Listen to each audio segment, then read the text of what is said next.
live in Dallas, Texas, but it's on a lot of people's minds because I heard my boy Prime Time is snowmobiling in the mountains. Let me tell you something, baby. It don't matter whether you got on a cowboy hat, whether you're snowboarding, or whatever the case may be. When Prime Time is making news and it's associated with the Dallas Cowboys, you know what you got to say to yourself? Come on, Jerry. Get it together. The playoffs are going on without you. Come on, Jerry. You know you need a new man in that building. Get it together. Come on, Jerry.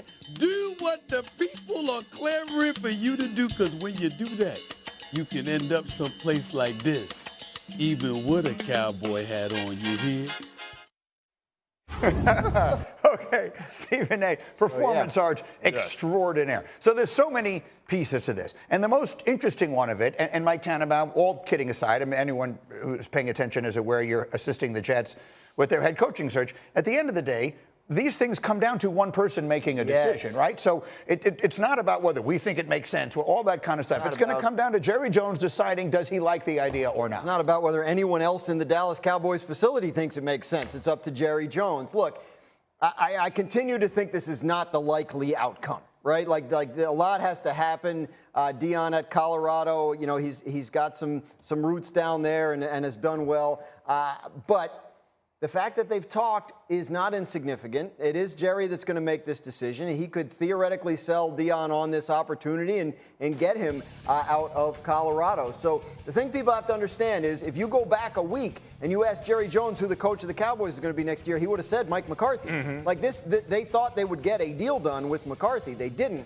So their search couldn't begin until early this week. And as of now, this is part of it. Yeah, I agree. This time of year, you hear words like fit and alignment. It's very unique there. It's an owner who's a GM who has a post-game press conference, a radio hit every week. So it has to be a fit for that culture and that situation. In some ways, you feel like these two guys would fit together. And if it's ever going to happen, now would be the time. I mean, this would be strictly a football. This isn't about selling tickets or back pages. Deion Sanders is a legitimate football coach who has proven himself at everything he's ever done. You know him. I mean, he was a teammate of mine for 2 years. Listen, people don't get confused with thinking Deion is like, you know, some new school type of guy. He's an old school principle guy. And what does the Dallas Cowboys need? Accountability. They've been living off of those, you know, those 3 titles that they had in the 90s. Well, who better to come in than a guy that was part of that building process to help them get one of them chips? He can come in, and he's one of the very few players that can get the ear of the audience, and he can call guys out. And what could you say? If you want to build brands, that's who you talk to. He can be a resource for everybody in that locker room and everybody within that building. Well, I think it's 2 different jobs that head coaches in Dallas have to do. You have to be able to manage the locker room, and you have to be able to manage the owner. And I think that Deion Sanders can do that.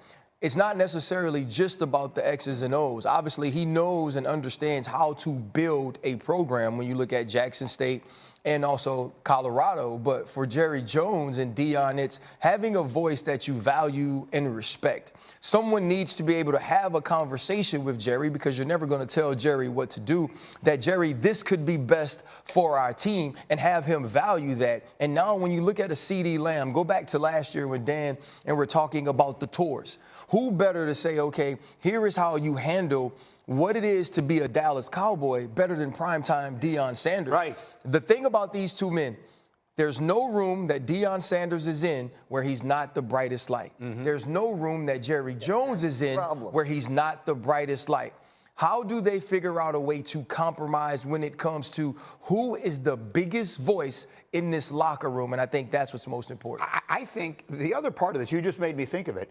You know, Micah Parsons with all the podcasts. I mean, the Cowboys have far more podcasts than they have wins, you know, in this past year anyway. Like, I think that's the kind of thing, to your point, that Deion might be the one player or one of a very small handful of people who could walk into a room and say, guys, we're done with that. No, he can't. Deion has a Tubi show right now. So, like, that's not going to happen. But the thing is, the thing that he won't do, though, He won't tell them not to have them, but he will tell them, do your job with excellence while having them. There's so many. This is a new age of players. Probably can help. It probably can help them do it. Yeah, it's a new age of players. So now Deion can go to them and say, okay, it's okay that we have these things. I understand these things, but Micah, what you can't say is this. What you can't do is this. You can't put us in this situation. I want you to shine, but shine in the right way. That's the way I should have said it. Yeah. Don't rank the best quarterbacks in the NFL and leave our guy out. Yeah. Don't do that on your podcast. And be those. Why you're asking me with Tannenbaum? Anyway, no, we got the Bears. Let's talk about the Bears. Mike McCarthy was in there earlier this week, former Cowboys coach. Bears flew him in, interviewed him in person. He stayed overnight. A legitimate candidate there in Chicago. They are interviewing a lot of people, but the fact that he was able to get in front of them and be there in person, I think you have to stamp him as a legitimate candidate for the job. We'll keep an eye on that. Still in its early stages is the Bears coaching search. Not as early as the Cowboys. I'm sorry, we got the Raiders. The Raiders have been talking to Lions offensive coordinator Ben Johnson. He's high on their list of candidates from what I've been told. Tom Brady, you see here, he's a minority owner in the Raiders. He's been involved in the interview process. He is said to be a big fan of Ben Johnson and trying to push hard to see if they can make that hire happen. They're also looking for a general manager in Las Vegas, but keep an eye on Ben Johnson if you're wondering where he may end up. The Raiders, a legitimate possibility. And then there is the Dallas Cowboys. We know this is Deion Sanders. Jerry Jones talked to Deion Sanders earlier this week about possibly coaching the Cowboys. Where that ends up is really anybody's guess at this point. They are interviewing Kellen Moore, the Eagles offensive coordinator, virtually today. They have an interview set up this weekend with former Jets head coach Robert Saleh. Leslie Frazier is on their list. Liam Cohen is on their list. But Greeny, I know you want to talk about this guy, Deion Sanders, who is apparently on the list as far as Jerry Jones is concerned, and we'll see where that ends up landing. I want to hear Stephen A. talk about it. Yesterday, Stephen A., for those of you who missed it, opened First Take with a message